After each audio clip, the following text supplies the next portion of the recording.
दोस्तों, मैं विवेक आपका अपने यूट्यूब चैनल विवेक सर मैथ्स में हार्दिक स्वागत करता हूं और मैं आज आपके लिए लेकर आ गया हूं एक नया राज्य दर्शन। आज मैं आपको मध्य प्रदेश के राज्य दर्शन करवाऊंगा। मध्य प्रदेश में जो भी विशेष चीज़ें बनेंगी जो आपकी परीक्षा की दृष्टि से इम्पोर्टेंट है, एमपीपीसीएस के लिए महत्वपूर्ण वीडियो रहेगी। एमपीपीसीएस और भी आप राज्य स्तरीय कोई पेपर दे रहे हैं या किसी भी कंपटीशन एग्जाम के एसएससी, जीडी, बैंक, रेलवे, किसी भी कंपटीशन की तैयारी कर रहे हैं तो आपके लिए वीडियो अति महत्वपूर्ण होने वाला है। तो आइए हम इसको देखते हैं। हमारे चैनल का नाम है विवेक सर मैथ्स, तो प्लीज़ यदि आपने सब्सक्राइब नहीं किया है तो आप हमारे चैनल को सब्सक्राइब कर लीजिए। आपसे रिक्वेस्ट कर रहे हैं कि आप हमारे कृपया चैनल को सब्सक्राइब करिए, वीडियो को लाइक करिए और शेयर करिए, वीडियो को पूरा देखिए। आज हम आपको मध्य प्रदेश के राज्य दर्शन करवाने वाले हैं। तो हम सबसे पहले मध्य प्रदेश के जो सीएम हैं, सीएम से शुरू करते हैं। तो मध्य प्रदेश के सीएम हैं हमारे शिवराज सिंह चौहान जी, जिनको हम लोग मामा जी के नाम से जानते हैं। मध्य प्रदेश के सीएम कौन है? शिवराज सिंह चौहान। राज्यपाल है मंगू भाई छगन भाई हैं। मंगू भाई छगन भाई क्या है? राज्यपाल, जो कि आप इनकी यहाँ पर फोटो देख पा रहे होंगे। अगला आता है कि स्थापना। तो जो स्थापना थी 1 नवंबर 1956 को मध्य प्रदेश की स्थापना हुई थी। मध्य प्रदेश के क्षेत्रफल की बात करें तो लगभग आप लोग 3 लाख के समथिंग इनका क्षेत्रफल है। आप लोग देख पा रहे होंगे कि मध्य प्रदेश का क्षेत्रफल कितना है? 3,08,244 वर्ग किलोमीटर क्या है मध्य प्रदेश का क्षेत्रफल? 3,08,244 वर्ग किलोमीटर मध्य प्रदेश का क्षेत्रफल है। राजधानी की बात करें तो मध्य प्रदेश की राजधानी क्या है? भोपाल है। जनसंख्या की बात करें तो जनसंख्या जो हमने यहाँ पर दी है, कौन से 2011 की जनगणना के अनुसार दी गई है जनसंख्या। तो 7,26,26,809 यहाँ की क्या है? जनसंख्या है। भाषा की यदि हम बात करें तो हमारी भाषा क्या है? हिंदी, सिंधी, बुंदेली। भाषा क्या है? हिंदी, सिंधी और बुंदेली क्या है? भाषा है। आइए आगे हम लोग देखते हैं। आगे आता है कि राजकीय पशु क्या है? तो दलदली हिरन है राजकीय पशु। और राजकीय वृक्ष क्या है? बरगद है। राजकीय फूल क्या है? सफ़ेद लिली है। राजकीय पक्षी क्या है? दूधराज है। मध्य प्रदेश का राजकीय पशु दलदली हिरण है। राजकीय वृक्ष बरगद है। राजकीय फूल सफ़ेद लिली है। राजकीय पक्षी दूधराज है। यदि हम इनके पड़ोसी राज्य की बात करें तो महाराष्ट्र है, गुजरात है, उत्तर प्रदेश है, राजस्थान है, छत्तीसगढ़ है। महाराष्ट्र, गुजरात, उत्तर प्रदेश, राजस्थान और छत्तीसगढ़ क्या है? यहाँ के पड़ोसी राज्य हैं। अगला क्वेश्चन यहाँ से बनता है कि नदियाँ, जो यहाँ की प्रमुख नदियाँ हैं। वैसे हम आपको क्रम से टोटल इसी वीडियो में सारी नदियाँ करवाएंगे। नर्मदा नदी, ताप्ती नदी, बेतवा नदी, सोन नदी और चंबल नदी। यदि हम इसमें वन और राष्ट्रीय उद्यान की बात करें तो सबसे पहले यहाँ पर सतपुड़ा टाइगर रिजर्व आता है, जो कि होशंगाबाद जिले में है। पन्ना उद्यान आता है, जो कि छतरपुर जिले में है। बांधवगढ़ राष्ट्रीय उद्यान है और कान्हा है। कान्हा के बाद पेंच राष्ट्रीय उद्यान है। इंद्रावती टाइगर रिजर्व है। तो सतपुड़ा टाइगर रिजर्व जो कि होशंगाबाद में है, पन्ना राष्ट्रीय उद्यान जो कि छतरपुर जिले में है, बांधवगढ़ राष्ट्रीय उद्यान है, कान्हा राष्ट्रीय उद्यान, पेंच राष्ट्रीय उद्यान, इंद्रावती राष्ट्रीय उद्यान है। हम आगे आपको बताते हैं कि जिलों की बात करें तो 55 जिले। लोकसभा सीटें कितनी हैं? 29 लोकसभा सीटें। राज्यसभा सीटें कितनी हैं? 11। बांध की यदि हम बात करते हैं तो गांधी सागर बांध है, बाण सागर बांध है, भैरव सागर बांध। हम आपको सारे बांध करवाएंगे आगे। चलिए, यदि आपने हमारे प्लीज़ चैनल को लाइक, सब्सक्राइब, शेयर नहीं किया है तो चैनल को सब्सक्राइब जरूर कर लें। पहला आता है मध्य प्रदेश का पुनर्गठन। हम मध्य प्रदेश का पूरा इतिहास जानते हैं कि आखिर मध्य प्रदेश का उदय कैसे हुआ। 1847 से 1956 में मध्य प्रदेश के स्थान पर 4 राज्य हुआ करते थे। 1847 से 1956 के बीच में मध्य प्रदेश में कितने राज्य थे? टोटल 4 राज्य थे। पहला राज्य का नाम था सीपी बरार, दूसरा था मध्य भारत और तीसरा था विंध्य प्रदेश और चौथा था भोपाल स्टेट। सीपी बरार, मध्य भारत, विंध्य प्रदेश और भोपाल स्टेट, इन सबको मिला के 1956 में क्या बन गया है? मध्य प्रदेश बन गया। इन सबको मिला के 1956 में क्या बन गया है? मध्य प्रदेश बन गया है। आइए आगे देखते हैं। अब आखिरकार ये मध्य प्रदेश अस्तित्व में कब आया? 4 राज्यों को मिला के मध्य प्रदेश अस्तित्व में आया 1 नवंबर 1956 को मध्य प्रदेश अस्तित्व में आया, जो कि कितने जिलों के साथ में? 43 जिलों के साथ में मध्य प्रदेश क्या आया? अस्तित्व में आता है। और 1972 में, इसी 1956 में अस्तित्व में आया 43 जिलों के साथ। 1972 में इसमें 3 जिले और जोड़ दिए जाते हैं, जो कि 3 जिले, तो टोटल जिले कितने हो जाते हैं 45। 43 और जब उसमें जिले जोड़ दिए गए तो कितने, 2 जिले जोड़े जाते हैं, भोपाल और राजनांद क्या कर दिए जाते हैं, 2 जिले जोड़ दिए जाते हैं। 1972 में टोटल जिले कितने हो जाते हैं, टोटल जिलों की संख्या कितनी हो जाती है 45। अगला क्वेश्चन आता है कि 25 मई 1998, 25 मई 1998 और 4 नए जिले बन जाते हैं, जिसमें बड़वानी, श्योपुर, कटनी और डिडौरी। बड़वानी, श्योपुर, कटनी और डिडौरी, ये नए जिले 4 नए जोड़ दिए जाते हैं, तो 45 हो गए थे। अब टोटल कितने हो जाएंगे, यहाँ 45 थे, अब कितने हो जाएंगे 49, 49 हो जाएंगे। 10 जून 1998 में, ये 25 मई की बात है, फिर 10 जून को और 3 नए जिले जोड़ दिए जाते हैं, उमरिया, उमरिया के बाद हरदा, हरदा के बाद नीमच, उमरिया, हरदा, नीमच। तो टोटल जिले कितने हो जाएंगे 49, 49 में 3 जोड़ेंगे तो कितने हो जाएंगे 52 जिले हो गए हैं। अब आगे आता है 1 नवंबर 2000 मध्य प्रदेश का पुनर्गठन कर दिया जाता है, यानी मध्य प्रदेश से एक नया राज्य बना लिया जाता है, जिसका नाम क्या था, छत्तीसगढ़। क्या छत्तीसगढ़ राज्य था, इसकी राजधानी आपको पता है रायपुर है। 84वां संशोधन विधेयक ले आके क्या कर दिया जाता है, मध्य प्रदेश को 1 नवंबर 2000 को क्या कर दिया जाता है, मध्य प्रदेश से किसको अलग कर दिया जाता है, छत्तीसगढ़ को अलग कर दिया जाता है, किससे, मध्य प्रदेश से। अगला क्वेश्चन बनता है 2003 में फिर 3 और नए जिले बनाए जाते हैं, अशोकनगर, बुरहानपुर और अनूपपुर। 52 हो गए थे, तो 52 और 3 कितने हो गए जिले, 55 जिले हो चुके हैं। 52 और 3 कितने हो चुके हैं, 55 जिले हो चुके हैं। अगला क्वेश्चन है तो 2008 में 2 जिले नए और जोड़ दिए जाते हैं। 2008 में 2 नए जिले और जोड़ दिए जाते हैं, जिनमें से 2 नए जिले कौन कौन है, एक है अलीराजपुर और एक है सिंगरौली। अलीराजपुर और दूसरे का नाम क्या है, सिंगरौली। अलीराजपुर और सिंगरौली। अगला यहीं से अगला स्टेटमेंट बनता है कि 1 अप्रैल 2012 की बात है कि 1 अप्रैल 2012 में 9 तहसीलें मध्य प्रदेश में अस्तित्व में आ गईं। 1 अप्रैल 2012 में 9 तहसीलें क्या आ गई, अस्तित्व में आ गई। अब मध्य प्रदेश में तहसीलों की संख्या टोटल कितनी है, 352 तहसीलों की संख्या। अब आइए हम ये देखते हैं कि कौन कौन सी तहसील नई अस्तित्व में आई हैं। तो जो पहली तहसील है शहडोल में है, जो कि बुडार गोपारू, नीमीच में रामपुरा और छिंदवाड़ा में चांद, गालाघाट में बिरसा और सिंगरौली में सरई और मांडा। और सरई और मांडा के बाद में आगे बनता है आपका अलीराजपुर में है कट्टीवाड़ा, सोंडवा और एक क्या थी, सोंडवा थी। अगला आता है अगस्त 2013 में शाजापुर जिले से अलग कर आगर जिला बनाया गया, जो कि 51वां क्या बन गया, जिला। 2013 में शाजापुर जिले से अलग जिला बना लिया गया। तो प्लीज़ आप लोग इस जो ये वाला पेज है इसको विशेष करके देखिएगा, क्योंकि इसमें की सारे महत्वपूर्ण पॉइंट छिपे हुए हैं।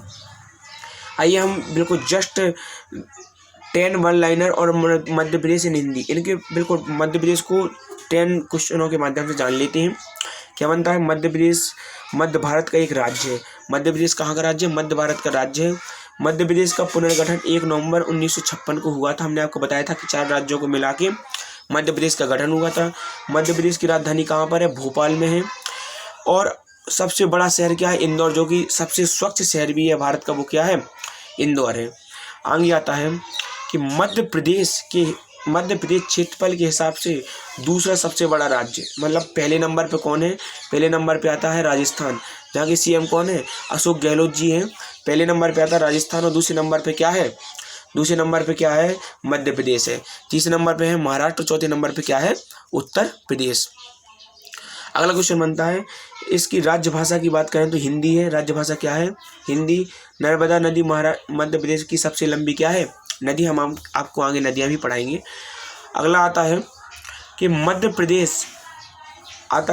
प्रदेश प्रशासनिक रूप से 10 संभागों में और 52 जिलों में विभाजित है। 10 संभाग और 52 जिलों में क्या है, यहाँ के संभाग मध्य प्रदेश में कितने हैं, 10 हैं। राज्य का कुल भौगोलिक क्षेत्रफल की बात करें तो हम आपको आगे बता चुके हैं कितना है, 3,08,245, यानी 3,08,000 की कुछ समथिंग है। आगे आता है राज्य की महत्वपूर्ण वृक्ष प्रजातियों में बाबुल खैर,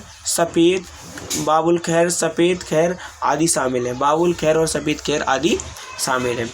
इस राज्य में हिंदू धर्म प्रमुख धर्म है। इस राज्य मध्य प्रदेश का प्रमुख धर्म कौन सा है? हिंदू धर्म मध्य प्रदेश का प्रमुख धर्म है। आगे आता है कि हम आपको मध्य प्रदेश के राष्ट्रीय उद्यानों की ओर ले चलते, जो कि मध्य प्रदेश की सबसे महत्वपूर्ण क्या है? राष्ट्रीय उद्यान है, जो कि किसी न किसी पेपर में आपको एक ना एक देखने को मिल ही जाएगा। देखो, आपको चीते की तरह बिल्कुल बनना है, शेर की तरह बनना है। यदि आपको नौकरी पाना है तो आपको शेर की तरह से बनना पड़ेगा। और आप प्लीज़ हमारे चैनल को, आपको एक सरकारी नौकरी प्राप्त करने के लिए आप हमारे चैनल को सब्सक्राइब करिए। आपको ज़रूर सरकारी नौकरी मिलेगी। जीके, जीएस, रीजनिंग मैं आपको यहाँ सब कुछ करवाने वाला हूँ। और ये हम मध्य प्रदेश के टाइगर रिजर्व और ये देखते हैं। तो पहला आता है नाम, इधर हम नाम बताएंगे, इधर क्षेत्रफल बताएंगे, इधर स्थान बताएंगे। तो कान्हा का क्षेत्रफल, कान्हा राष्ट्रीय उद्यान का क्षेत्रफल क्या है? 1940 वर्ग किलोमीटर है, जो कि कहाँ पर पड़ता है? कान्हा पड़ता है मांडला में। कान्हा किस स्थान पर पड़ता है? मांडला डिस्ट्रिक्ट है ये। बांधवगढ़ राष्ट्रीय उद्यान का क्षेत्रफल की बात करें तो 437 वर्ग किलोमीटर है। कहाँ पर पड़ता है? उमरिया में पड़ता है। कहाँ पर पड़ता है? उमरिया में पड़ता है। माधव राष्ट्रीय उद्यान 354 वर्ग किलोमीटर कहाँ पर पड़ता है? शिवपुरी। कहाँ पर पड़ता है? शिवपुरी में पड़ता है। आगे आता है संजय गांधी राष्ट्रीय उद्यान का क्षेत्रफल कितना है? 467 वर्ग किलोमीटर कहाँ पड़ता है? सीधी में।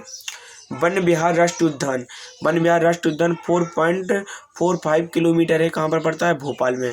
वन विहार राष्ट्रीय उद्यान, जो कि मध्य प्रदेश की क्या है? राजधानी है। पन्ना राष्ट्रीय उद्यान कहाँ पर क्षेत्रफल की बात करें तो 543 वर्ग किलोमीटर इसका क्षेत्रफल है। और पन्ना कहाँ पर पड़ता है? छतरपुर में पड़ता है, जहाँ पर खजुराहो के मंदिर है, छतरपुर डिस्ट्रिक्ट में वहीं पड़ता है। अगला आता है सतपुड़ा राष्ट्रीय उद्यान। सतपुड़ा 524 इसका क्षेत्रफल है और पंचमढ़ी में पड़ता है। पेंच राष्ट्रीय उद्यान, पेंच पड़ता है आपका 293 किलोमीटर, सिवनी और छिंदवाड़ा में पड़ता है। Mandla plant fossils national park 0.27 kilometre कहाँ पर पड़ता है? मंडला में पड़ता है। आगे आइए, हम आपको टाइगर रिजर्व के बारे में बताते हैं। टाइगर रिजर्व, तो ये नाम है, ये यहाँ पर क्या दिए गए स्थान। कान्हा टाइगर रिजर्व मंडला और बालाघाटी में क्या पड़ता है? कान्हा। मंडला और बालाघाटी में क्या पड़ता है? कान्हा।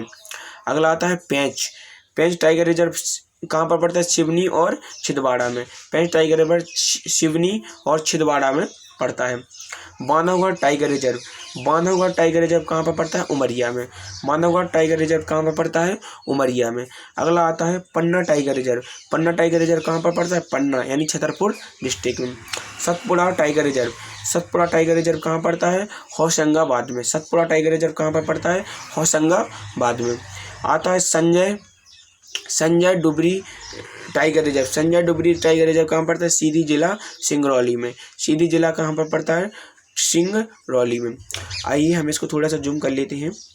और पहला जो हमें देखने के लिए मिलता है, अब हमारे बीच में आ गए हैं वन्य जीव अभ्यारण्य। तो यहाँ पर हम नाम देखेंगे, इधर क्षेत्रफल देखेंगे, इधर स्थान देखेंगे वन्य जीव अभ्यारण्य का। तो पहला आपका वन्य जीव अभ्यारण्य बनता है, पहला बनता है बोरी वन्य जीव अभ्यारण्य। देखिए, इनका क्षेत्रफल नहीं आता है, तो आप लोग अपने हिसाब से लिख लीजिएगा, नोट कर लीजिएगा। हम आपको बोरी वन्य जीव अभ्यारण्य और इसके स्थान बताएंगे कहाँ पर है? होशंगाबाद में। बगदरा अभ्यारण्य कहाँ पड़ता है? सीधी में। फैन अभ्यारण्य पड़ता है कहाँ पर? मंडला में। फैन अभ्यारण्य कहाँ पर पड़ता है?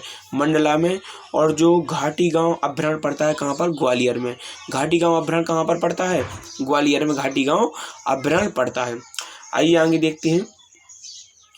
अगला बनता है गांधी सागर अभ्यारण्य पड़ता है मंदसौर में। गांधी सागर अभ्यारण्य कहाँ पर पड़ता है? मंदसौर में। करेरा अभ्यारण्य कहाँ पड़ता है? शिवपुरी में। करेरा अभ्यारण्य कहाँ पड़ता है? शिवपुरी में। कैन घड़ियाल अभ्यारण्य कहाँ पर पड़ता है? छतरपुर के पन्ना जिले में। कैन घड़ियाल अभ्यारण्य पड़ता है छतरपुर के पन्ना जिले में। खियोनी अभ्यारण्य पड़ता है देवास सीहोर में।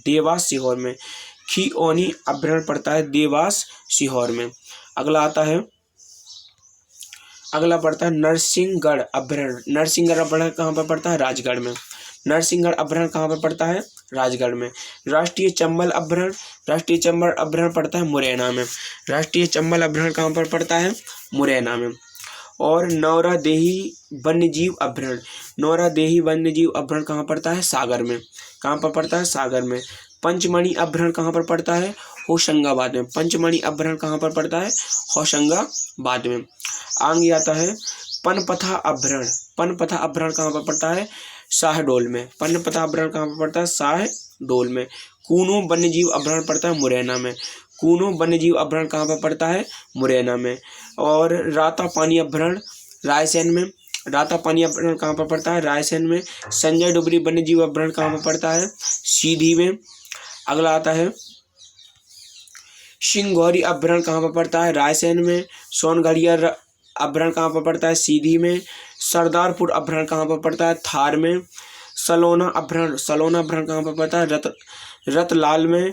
और तालामंडल अभ्यारण्य कहाँ पर पड़ता है? इंदौर में। कहाँ पर पड़ता है? इंदौर में। और आगे आता है आपके बीच में, आगे जो कि हमारा बनता है राला मंडल अभ्यारण्य कहाँ पर पड़ता है? इंदौर में। ओरछा अभ्यारण्य कहाँ पर पड़ता है? टीकमगढ़ में। और गंगोह अभ्यारण्य कहाँ पर पड़ता है? गंगोह। हमें गंगोह अभ्यारण्य के बारे में जानना है। चलिए, नरसिंह अभ्यारण्य कहाँ पर पड़ता है? राजगढ़ में। नरसिंह अभ्यारण्य कहाँ पर पड़ता है? राजगढ़ में। राजगढ़ में पड़ता है। और चंबल अभ्यारण्य कहाँ पर पड़ता है? मुरैना में। नैरादेही वन्यजीव अभ्यारण्य कहाँ पर पड़ता है? सागर में। पंचमढ़ी अभ्यारण्य होशंगाबाद। पंचपथा अभ्यारण्य शाहडोल में पड़ता है। आगे आता है कूनो, जहाँ पर अभी नामीबिया से चीता लाए गए थे, इसलिए कूनो आपके पेपर में आने के लिए विशेष चांसेस हैं। मुरैना में पड़ता है। कहाँ पर पड़ता है? मुरैना में। अगला आता है कि राता रानी अभ्यारण्य रायसेन में पड़ता है। संजय डुबरी वन्यजीव अभ्यारण्य कहाँ पर पड़ता है? सीधी में। शिघोरी अभ्यारण्य कहाँ पर पड़ता है? रायसेन में। कहाँ पर पड़ता है? रायसेन में। और उसके बाद आता है सोनगढ़ियाल पड़ता है सीधी में। सरदारपुर अभ्यारण्य पड़ता है थार में। और सोलाना अभ्यारण्य कहाँ पर पड़ता है? रतलाल में। और राला मंडल अभ्यारण्य पड़ता है कहाँ पर? इंदौर में। और अगला आता है ओरछा अभ्यारण्य कहाँ पर पड़ता है? टीकमगढ़ में। गंगोह अभ्यारण्य कहाँ पर पड़ता है? आपको दिया नहीं गया है। वीरांगना दुर्गावती अभ्यारण्य कहाँ पर पड़ता है? सागर दमोह में। हमने आपको मध्य प्रदेश के जो अभ्यारण्य थे, वन्यजीव अभ्यारण्य, वो करवा दिए हैं। अब आप देखिएगा मध्य प्रदेश के संभाग व उनके जिला कि कौन सा जिला किस संभाग में पड़ता है। आज मध्य प्रदेश का हम फिनिश कर देंगे। कोई भी पेपर हो, यदि मध्य प्रदेश का पेपर होता है तो 10 से 15 नंबर के प्रश्न इसी से आएंगे। मध्य प्रदेश के संभाग में आइए। क्षेत्रफल में सबसे बड़ा संभाग क्या है? जबलपुर है।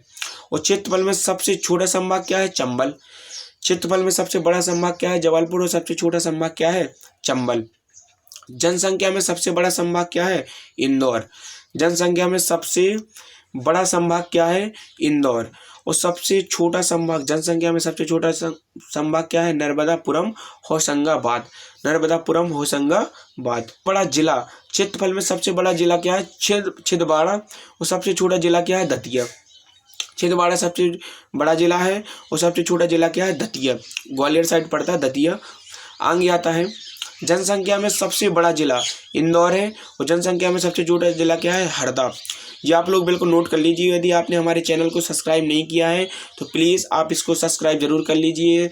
लाइक करिए, वीडियो को शेयर करिए अपने दोस्तों के साथ में, जिससे आपके और आप इस मंदिर को देख पा रहे होंगे। इसमें लिखा है मध्य प्रदेश के 10 खूबसूरत पर्यटन स्थल। आप लोग इनको जरूर देखिएगा क्योंकि ये क्या है? सबसे महत्वपूर्ण है। आप लोग यहाँ पर घूमने के लिए जाइएगा।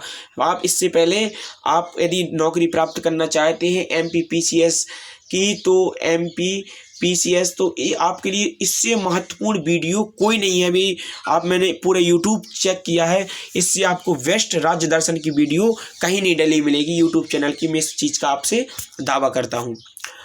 क्वेश्चन आता है, हमने आपको 10 महत्वपूर्ण स्थानों के बारे में बताना है। खजुराहा की जो मंदिर है वो किस जिले में पड़ते हैं? छतरपुर। आप मध्य प्रदेश तो पढ़ा रहे, वो तो आपको पता ही होगा। कोई कहे जी बनवाए किसने? तो चंदेल शासकों ने खजुराहा के मंदिर बनवाए हैं। आगे आता है सांची का स्तूप कहाँ पर है? रायसेन में। भीमबेटका की गुफाएं कहाँ हैं? रायसेन में। रायसेन में है, रायसेन में क्या क्या है, खजुराहा, जो खजुराहा के मंदिर हैं वो कहाँ पर है, छतरपुर में। सांची के स्तूप रायसेन में। भीमबेटका रायसेन में। पंचमढ़ी होशंगाबाद में। पंचमढ़ी कहाँ पर पड़ता है, होशंगाबाद में। अमरकंटक पड़ता है अनूपपुर में। अमरकंटक कहाँ पर पड़ता है, अनूपपुर डिस्ट्रिक्ट है। और मांडू पड़ता है धार में। चित्रकूट पड़ता है सतना में। भेड़ागढ़ जबलपुर में। उज्जैन आपको पता है भगवान महाकाल की नगरी के नाम से जाना जाता है उज्जैन।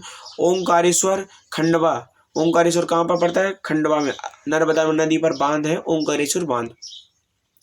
आगे आता महेश्वर खरगोन में। ओरछा निवाड़ी में। मैहरगढ़ सतना में। और शिवपुरी आपको पता है कहाँ पर है, मध्य प्रदेश में।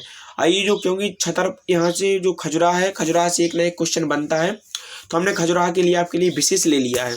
क्या है, खजुराहा छतरपुर डिस्ट्रिक्ट आप लोग यहाँ पर देख पा रहे होंगे। खजुराहा मध्य प्रदेश के छतरपुर जिले में स्थित है, क्योंकि आता है कि जो खजुराहा के मंदिर है वो किस जिले में, तो कहाँ है, छतरपुर में। खजुराहा चंदेल शासकों की क्या थी, राजधानी क्या थी, खजुराहा थी। चंदेल शासकों की अमूल्य धरोहर खजुराहो की नींव प्रसिद्ध राजा किसने डाली थी, खजुराहो की नींव किसने डाली थी, राजा चंद वर्मा ने डाली थी। राजा चंद वर्मा ने खजुराहो की क्या डाली थी, नींव डाली थी। खजुराहो का प्राचीन नाम क्या है, आपको कभी पता नहीं होगा, आप मध्य प्रदेश वाले भी देख लें। खजुराहो का प्राचीन नाम है खजूरपुरा। क्यों खजूरपुरा क्यों है, क्योंकि खजूर वाहक हुआ करते थे यहाँ के। यह हिंदू एवं जैन धर्म के यहाँ पर मंदिर हैं। आगे आइए, आप लोग इस पोस्टर को देख पा रहे होंगे, कितना अच्छा पोस्टर लग रहा है, मध्य प्रदेश की नदियाँ। प्लीज़ आप हमारे चैनल को सब्सक्राइब करिए, लाइक करिए, शेयर करिए, और हम आपको मध्य प्रदेश की नदियाँ पढ़ाते हैं बिल्कुल फुल डिटेल में। देखिए, पहली हमारी नदी आती है, क्योंकि ये मध्य प्रदेश की सबसे महत्वपूर्ण नदी है, तो नदी का नाम क्या है, नर्मदा नदी। नदी का नाम क्या है, नर्मदा नदी। और इधर देख लीजिएगा टालमी, जो कि भारत की भौतिक भूगोल के एराटोस्थेनीज फादर है। और तो इसका उद्गम आखिरकार कहाँ से होता है, सहायक नदियों की बात करें तो 41 है, कुल लंबाई करें तो 1312 किलोमीटर है। मध्य प्रदेश में 1077 किलोमीटर है। नर्मदा नदी की बता रहे हैं, सहायक नदी कितनी है, 41 है, कुल लंबाई 1312 किलोमीटर है। मध्य प्रदेश में 1077 किलोमीटर स्थित है। और इसमें यदि हम बांध की बात करें तो महेश्वर बांध है, साटक बांध है, और देजला और देवड़ा बांध है। अब आइए हम इसके उद्गम की बात करते हैं कि आखिरकार इसका उद्गम होता कहाँ से है। तो जो पुष्पराजगढ़ है मैकाल पर्वत के पास में, तो यहाँ पर एक गुफा है अमरकंटक की गुफा। जो अमरकंटक पहाड़ी है, तो यहाँ से इसका क्या होता है, उद्गम। और यहाँ से आती है ये कहाँ पर, डिटोरी कहाँ पर आती है, डिंडोरी में आती है। डिंडोरी आपका जे स्थान आप लोग देख पा रहे होंगे। डिंडोरी के बाद जी कहाँ आती है, मंडला में। कहाँ आती है, मंडला आपका डिस्ट्रिक्ट है। और यही इसी में मंडला डिस्ट्रिक्ट में इससे एक परियोजना का उदय होता है, जिसका नाम है थावर परियोजना। थावर परियोजना आप लोग इसमें जलप्रपात देख पा रहे होंगे, तो प्लीज जलप्रपात ध्यान से देखिए। कपिलधारा जलप्रपात, दुर्गाधारा जलप्रपात और दुग्धधारा जलप्रपात जी यहीं पड़ते हैं, अमरकंटक की पहाड़ियों पे एक पड़ते हैं, इसलिए हमने आपको ये बता दिए हैं। आइए आगे देखते हैं।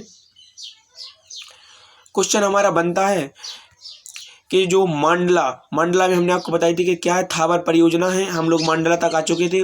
मंडला के बाद हम आते हैं धुआंधार जलप्रपात। कहाँ पर है, तो यहाँ पर आपका धुआंधार जलप्रपात पड़ता है। बगरी परियोजना है जबलपुर में, क्या पड़ता है, धुआंधार जलप्रपात।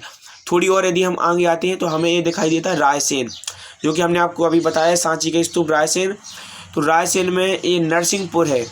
नरसिंहपुर आप लोग देख पा रहे होंगे जी, हमारा क्या है, नरसिंहपुर में अर्जुन कुंड है, भीम कुंड है और सतधारा है। और साथ साथ में यहाँ आप ये ज्वाइंट देख पा रहे होंगे, इस ज्वाइंट में क्या है, बरना बांध। इस ज्वाइंट में क्या है, बरना बांध है। आगे आइए, आगे हम लोग देखते हैं। आगे बनता है कि यहाँ पर अब हम कहाँ पर पहुँच चुके हैं, होशंगाबाद में आ चुके हैं। होशंगाबाद में सीहोर कोल्हर बांध है। होशंगाबाद में क्या है, सीहोर कोल्हर बांध है।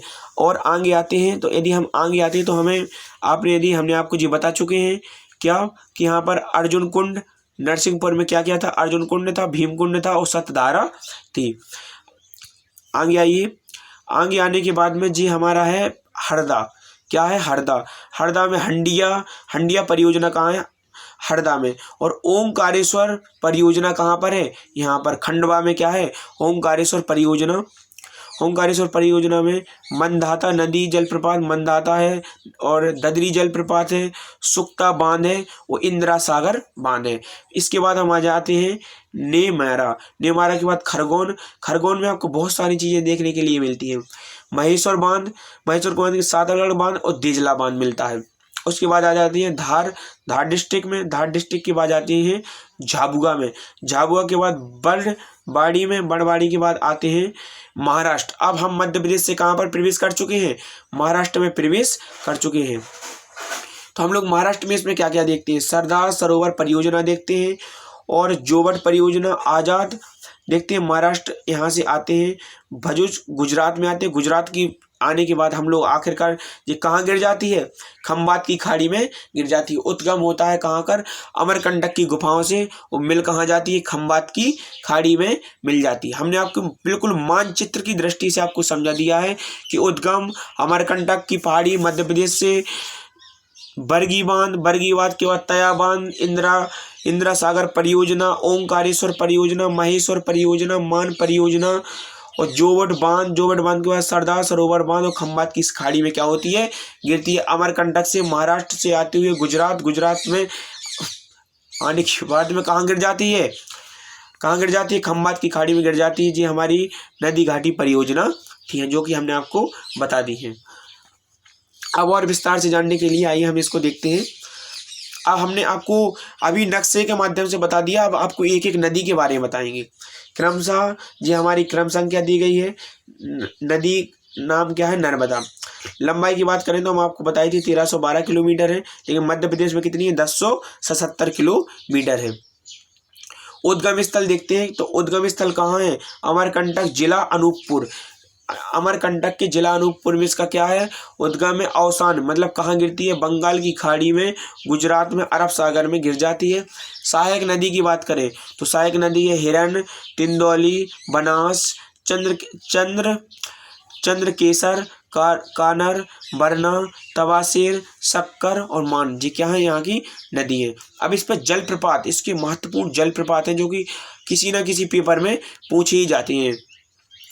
धुआंधार जलप्रपात नर्मदा नदी पर, दुग्धधारा जलप्रपात नर्मदा नदी पर, मदार जलप्रपात नर्मदा नदी पर, कपिलधारा जलप्रपात नर्मदा नदी पर, सहस्त्रधारा जलप्रपात नर्मदा नदी, और दर्दी जलप्रपात कहाँ पर है, नर्मदा नदी। हम आपके नर्मदा नदी पूरा पढ़ा चुके हैं। उसके बाद आती है चंबल नदी। चंबल नदी आप लोग 900 के समथिंग इसकी लंबाई है, 900 प्लस में। और जाना पाव पहाड़ी महू, इंदौर से इसका क्या होता है, उद्गम। यमुना नदी के संगम में जी क्या हो जाती है, मिल जाती है। कहाँ पर मिल जाती है, इटावा उत्तर प्रदेश में। यमुना नदी में क्या होती है, मिल जाती है। और इसकी सहायक नदी है काली, सिंध, पार्वती और क्षिप्रा। काली नदी कावेरी को कहते हैं, तो कावेरी और सिंध, पार्वती, क्षिप्रा इसकी क्या है, सहायक नदी।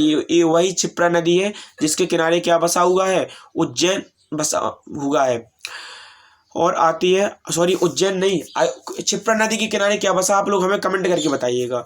झाड़ी दाहा जलप्रपात, इसमें नर्मदा नदी पर है झाड़ी दाहा जलप्रपात। और पाताल पानी जलप्रपात और झाड़ी दाह जलप्रपात के कहाँ पर है, चंबल नदी पर है। आगे आता है ताप्ती नदी की 724 किलोमीटर क्या है लंबाई। बैतूल के मुल्ताई से इसका होता उद्गम, खंबात की खाड़ी में गिर जाती है।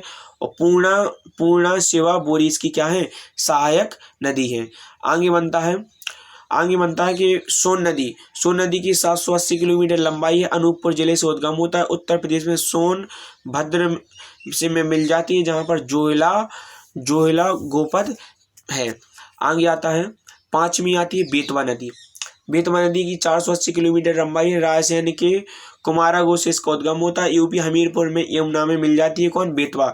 यूपी के हमीरपुर में यमुना में बेतवा मिल जाती है। बिना धासाना सिंध हमने जी सहायक नदी है। तवा की 172 किलोमीटर लंबाई है। छिप्रा की 195 किलोमीटर लंबाई है, धार से उद्गम होता है। बेन गंगा केन 292 किलोमीटर पन्ना में पड़ती है, सिंध विदिशा में पड़ती है। उसके बाद आती है काली सिंध जो कि आपको काली नदी के नाम से जानी जाने वाली।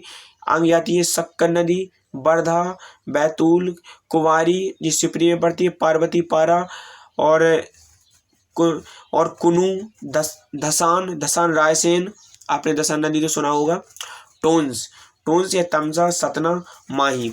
तो प्लीज़ यदि आपने हमारे चैनल को लाइक, सब्सक्राइब और शेयर नहीं किया है तो प्लीज़ आप हमारे चैनल को सब्सक्राइब कर लीजिए। आपके पास इसी प्रकार से वीडियो आती रहेंगी।